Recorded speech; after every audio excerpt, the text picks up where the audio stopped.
Wow, there's a picture of the current production automobile.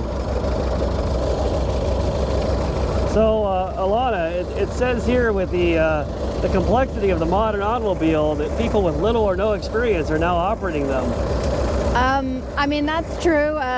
Where's second? Second? We need second? Oh, yeah. Look at that. Oh, yeah, we got second. You know, that book is pretty accurate, I think.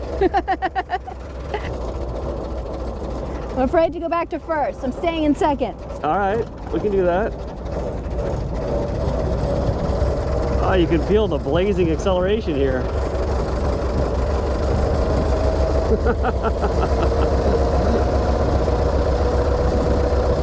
All right, we're gonna park this thing. We'll bring you guys back in a second. Right? Are we gonna stop? Do we have brakes? This is a very complex machine. You know, you don't want to waste a second of driving time. It's a very complex machine. Are you sure you can handle it? I mean, according to the book, no. And you know, we'll see. Oh, look at that start, Tom. That was beautiful. Yeah, get the hang of it. Grabbing gears. It's gonna be hard to take this to drag me. Yeah. Didn't even grind them. We're gonna do donuts in here. You can see we've been doing donuts. Woohoo! Hooligans! Lots of donuts. We're gonna park right here in this donut. I think everybody's getting car sick. And here we go. All right. Neutral.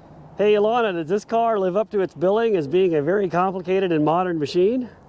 I mean, I think if I was coming to this from a Model T, I would actually be like, this thing is easy. It drives itself. Absolutely. This is a step up. Full of driver's aids, you know?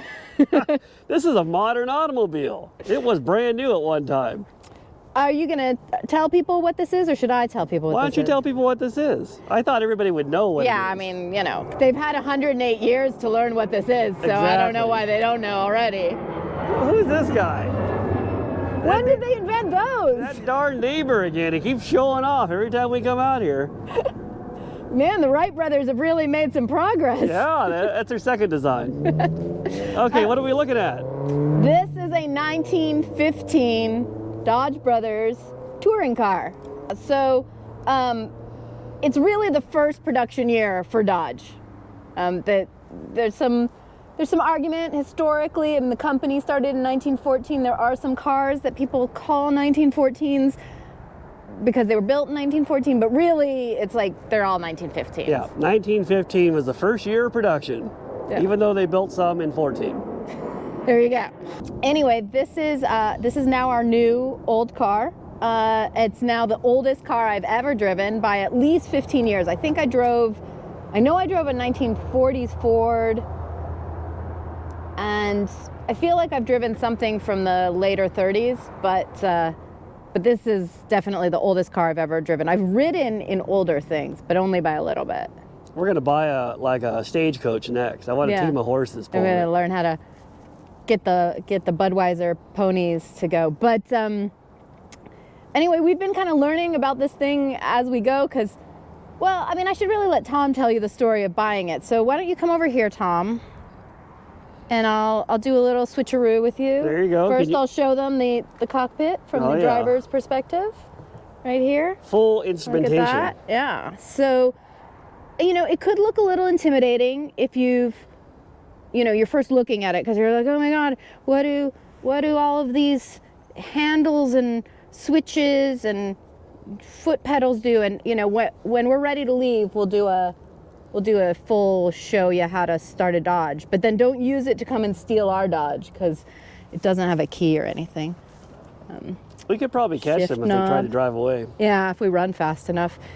Dodge Brothers gauges there. And just getting some reflection there. And they're Dodge Brothers oil.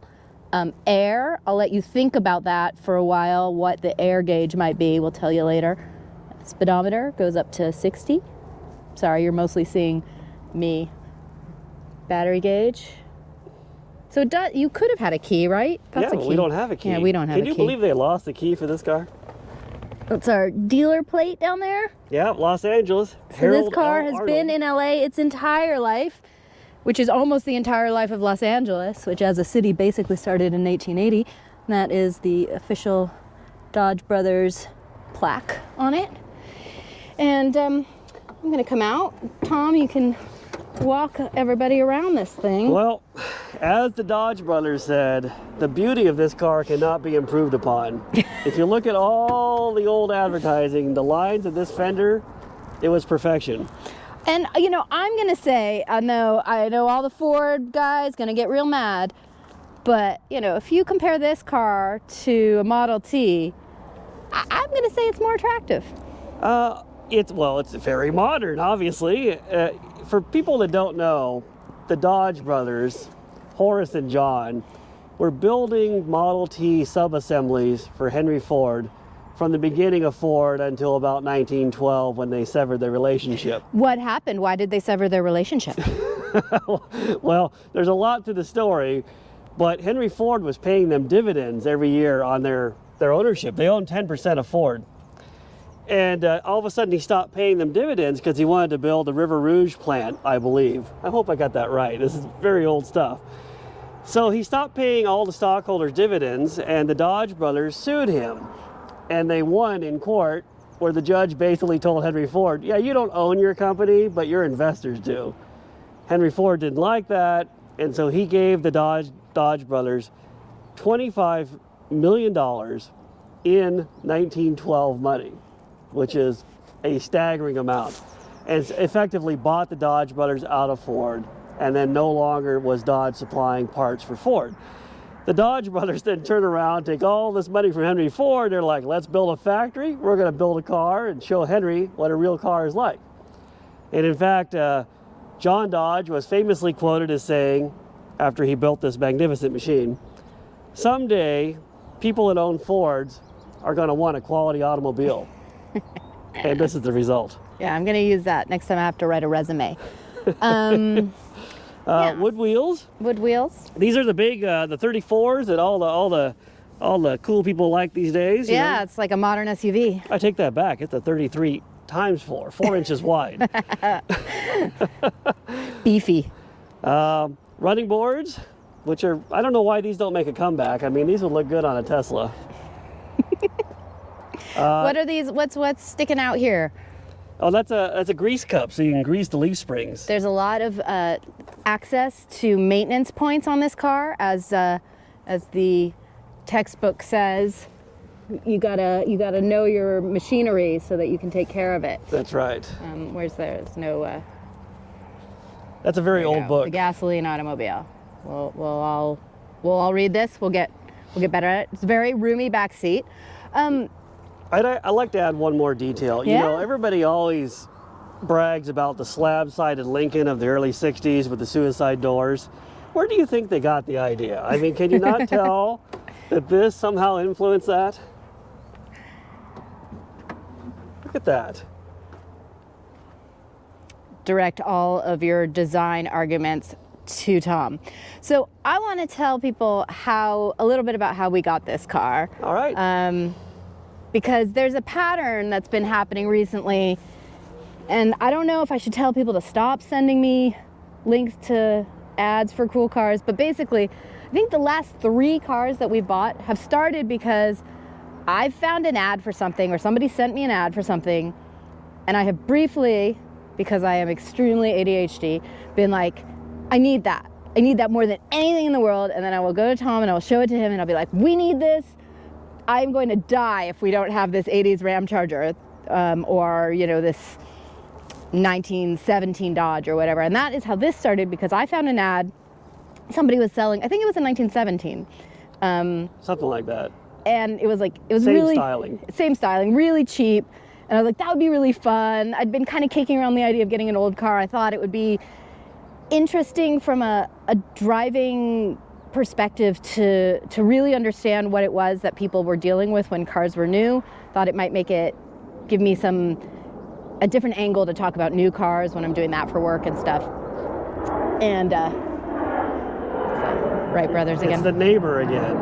He sees us down here. He's like looking out right now. Wants to see it. Look, So- it's the same plane. It is the neighbor. Just making laps. So anyway, I had this thing. I was like, I should, and I tell Tom, I figure he's going to be like, sensible and say, Alana, we do not need a 100-year-old car.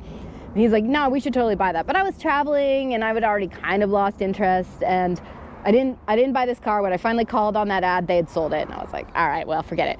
But now I've got Tom stuck on this idea, right? And like once he's on an idea, he's like on the internet every day looking for, looking for these things for sale, and he kept finding them. They were like 20 grand, and I was like, absolutely not. Like, we are not spending 20 grand on like a car that's basically just gonna drive around our neighborhood. Although now that we own it, worth every penny. Exactly. Well, you're skipping ahead. So anyway, he finally finds one that is not 20 grand and local, like super local, just like right in our neighborhood. At which point I got no argument against it, right? Like, yeah, sure, let's buy it. Yeah, George, if you're watching this video, thank you for being local. It Yes. makes buying the car so much Thank easier. you, George. Anyway, Tom goes to pick up the car, and he brings the trailer, right? Because it's not like you're gonna drive it home. You don't know if it runs well or what. And the guy who he's buying it from is like, all right, well, here you go. And Tom's like, well, are you gonna help me drive it up on the trailer? I don't know how to drive this. And the guy who owns it's like, I don't know how to drive it. So basically, Tom had to learn how to drive it to get it up on the trailer. So luckily, it wasn't a Model T, because I think those are a lot harder. And because it's such a beautiful design and very modern, I had no difficulty driving it There you go. initially. And in fact, I had no difficulty driving it, as you guys just saw. Yep. Let's give him some details, Tom. Well, there's a great many details to cover in a car of this era. Alana touched on the dashboard already, but this thing back here is so you can hang a blanket, I guess, for motoring. So you have some type of heater when you're going down the frozen tundra of Detroit. And here's very much like a Lincoln limousine. Here is the footrest for your feet for absolute comfort. Here, wait, I want to demonstrate the roominess of this seat. So, All right.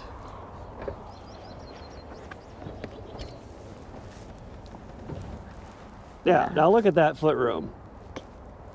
You gotta have a Maybach. I don't even think a Maybach has that nah, kind of man, I've room. been in Bentleys that don't have this much footroom. Yeah, you see that? All right, let's go around the back. Let's show people. If you were in a drag race, this is probably what you guys would be seeing. We power away from you. It has a very cool stoplight. It actually says stop. California license plates, being a California car, of course, 1915. The top is pretty old. I don't think it's 108 years old. I think it was restored at some point, but it's so old again that you can't put it up. You'd have to redo it. But you can kind of see that it had these like kind of church window, and this was a stock design for these. I've seen pictures of the old ones. They had Oh, these yeah. like, The back window design is very cool on these early Dodges. Sword leaf spring design. I don't know if you guys can see how it's kind of a double leaf spring. Nice wraparound angle there. Lana, this tire's a little bald. Have you been doing burnouts? no, you did the burnout last time when you were trying to learn how to use the clutch. So brakes back here, these Oh yeah. little Yep. drums. Here's the brakes. It has twice as many brakes as the Model T. One on each side. The Model T only has it on the transmission, apparently. We have to show the engine. Yeah. You want the honor? You want to hold the camera? I'll hold the camera because I haven't opened it before, so now I'm nervous about it. There's so much to learn, guys. Here we go. Behold. Very patinaed looking power plant. All right, I'll just hold here for a second while you guys all entertain yourselves by seeing what you recognize, what you don't. Mm-hmm. And We started off with a modern feature, serpentine belt. You thought that was a new thing? It's right there. Not new at all. it's a very lazy serpent. It's not making very many bends. A brass carburetor, because that's the material of choice for longevity. This is a vacuum tank system. This is how the gas is drawn from the back of the car to the front, if it was hooked up. somebody has bypassed it, but it uses manifold vacuum to create a vacuum, and this is a reservoir of gas, which would then gravity feed to the carburetor. If you guys remember this this gauge I was saying in here, this air gauge right there, That's for pressurizing the fuel tank.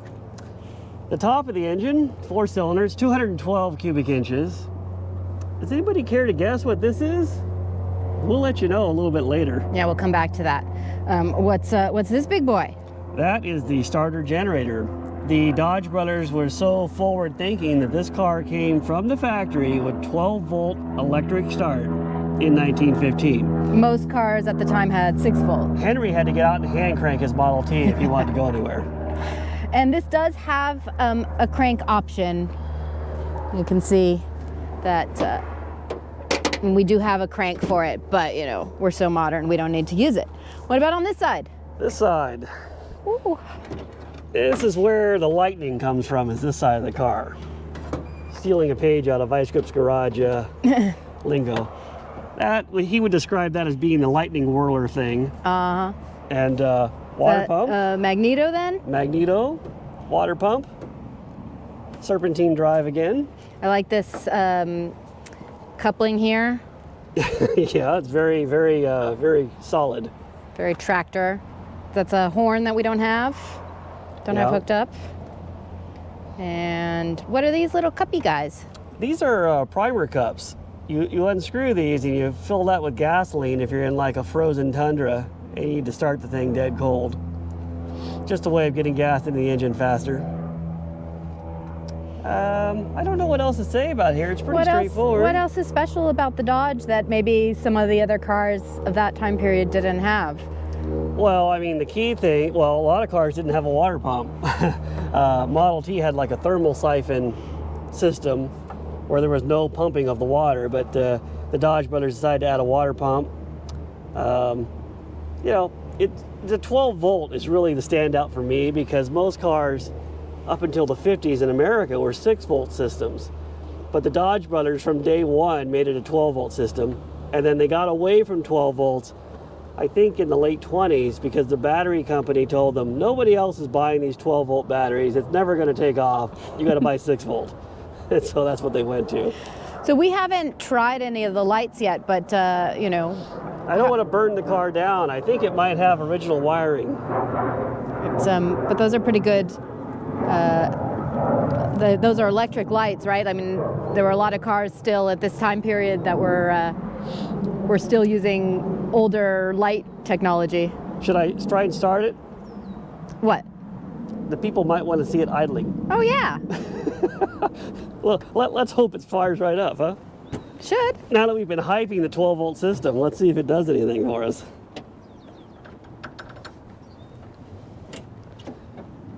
Contact.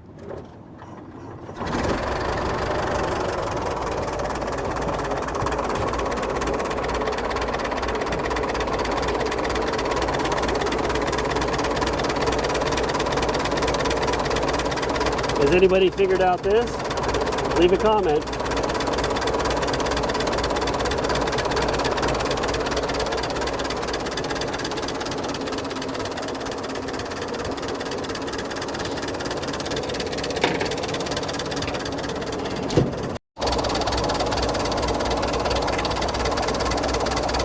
All right, everybody. This is something you probably haven't seen or heard before, unless you already own one.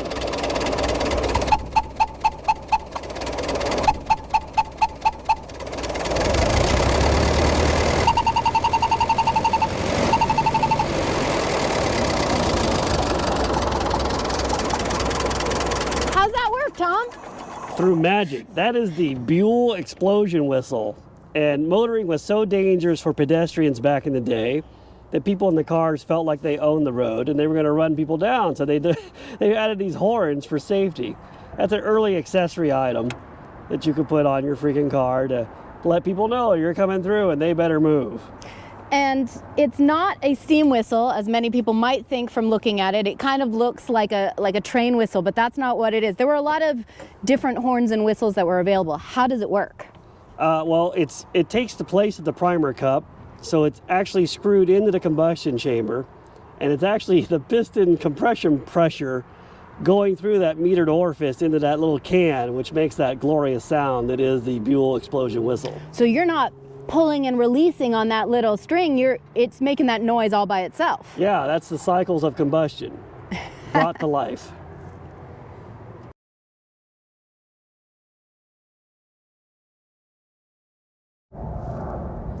So we're going to take you through how to start the 1915 Dodge. You ready, Alana? I think so. All right. All right, let's see. We're in neutral, Yep. and we've got a fuel pump. Yep. Someone's added a more modern electric fuel pump. If it was the olden days, I'd be pumping up my. You'd have to pressurize the gas tank in the old days. There's a knob missing from this. If it was cold, this thing is a choke. You see how it's got ratcheting teeth on it? You can set the choke whatever level you want. Car's already warm, so we don't need that. Yeah. Can you grab the explosion whistle rope again?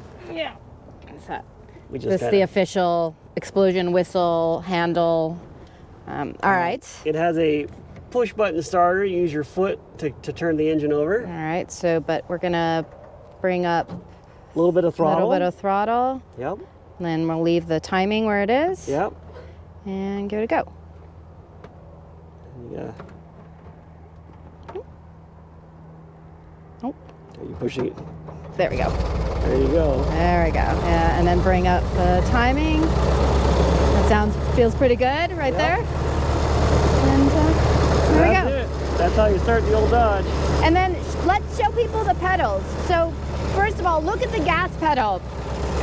You have a gas pedal, but also a hand throttle. So I'm controlling that with the hand throttle, but I could also do it with the foot throttle. Absolutely. So I can do it it's a little bit more, you can get a little more sensitivity with the hand throttle, just because this pedal doesn't have a lot of travel. Brake is in the normal place, the place you expect it on a modern car, and the clutch is where you expect it on a modern car. So really, this was a pretty high-tech automobile, pretty similar to what we're driving today, which is kind of awesome. Absolutely. Well, Wow, it looks like it's alive. The glove box is moving. you know, it's all that horsepower. Hop in, man. Let's go for a Should I ride. sit in the back or the front? It's up to you. I think I'll sit in the back.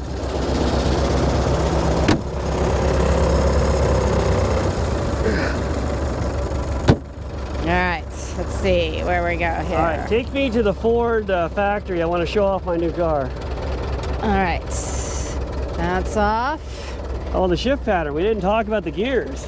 Yeah, so the shift pattern, it's a little difficult for me. I'm a tiny bit too short for this car. So that's first, and then that's second. So Yep. Did you see that? It's like a diagonal, and that's third. And reverse is where like second would be in an H pattern. I don't know why they ever got away from that. Okay, let's go for a ride. All right, let's go for a ride.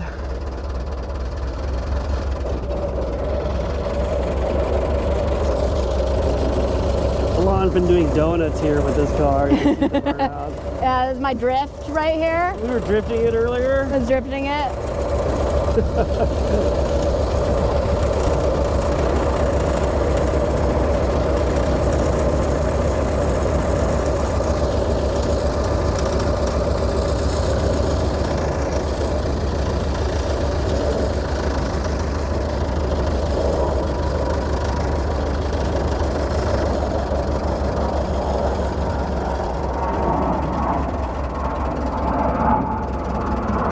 I went to turn signal. There's no turn signal. Gotta just do that. A car like this, you really need to look both ways and make sure nobody's coming, because modern traffic is pretty fast. You gotta look far both ways. All right, we're good. Punch There it. we go.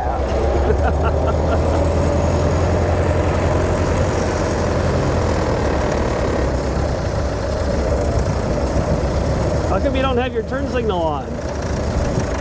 That's better, legality. I don't even know if modern drivers know what a turn signal is. Look at these people slowing down and look at us.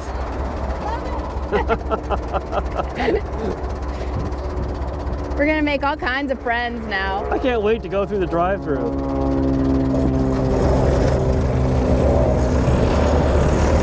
All right.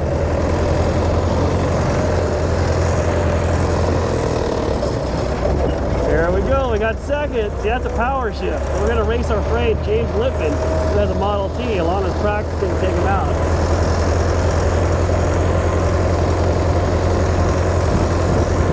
I'm afraid to try for third.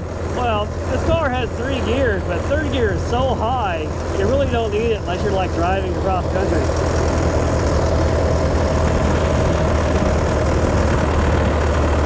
How's the handling? Do you think Hotchkiss has a good. kit for this? I think we have worse handling cars, honestly, that are much newer.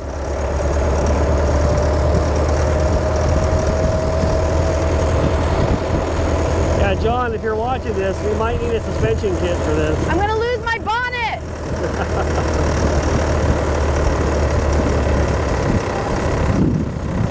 All right, well, I hope you guys enjoyed this little video of the old Dodge. The whole neighborhood is up in arms over it. They're trying to drive us out now. All right, guys. Well, if we do something else with this, we'll have to do another video of it. But for now, that's a wrap. Thanks for watching. And please like and subscribe, as everyone likes to say. There you go.